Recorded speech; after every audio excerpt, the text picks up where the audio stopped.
मध्ये महाभारतम् अद्वैतावतपश्यिनि भगवती अष्टादशाध्यायिनी अम्ब त्वामनसङ्गदामि भगवद्देवद्विषिणि नमोऽस्तु ते यास विशालबुद्धे पुल्लाय विन्दाय पतन्नेतः येन त्वया भारततैलपूर्णः प्रज्वालितो ज्ञानमयप्रदीपः प्रपन्नपारिजाताय तोतावेतैकपाणये ज्ञानमुद्राय कृष्णाय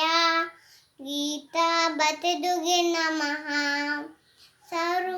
सर्वोपनिषदो हातो दूता गीताबत महत् वसुदेवसुतं देवं कंसचाणूरमर्दनं देवकी परमानन्दनं कृष्ण वन्दे जगद्गुरुं विष्णुदोन तटजला गान्धारनीरूपला शल्यगावदिवहनि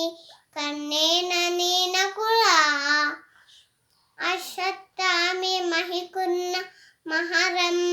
दुर्योधने भर्तिनि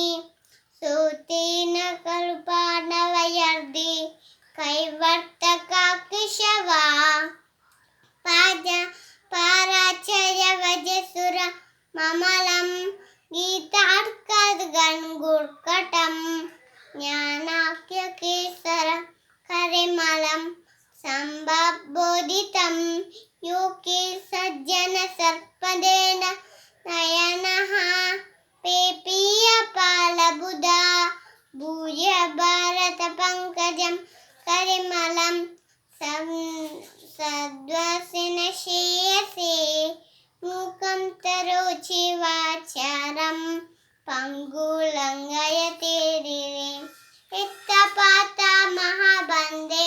परमानन्दमाधवम् इम्मम्म मरुनेन्दुत्तुद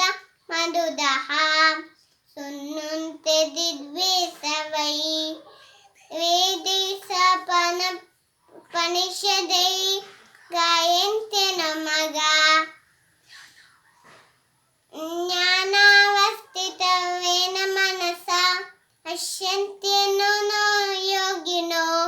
यस्यान्तं न विदुः सुरगणा देवाय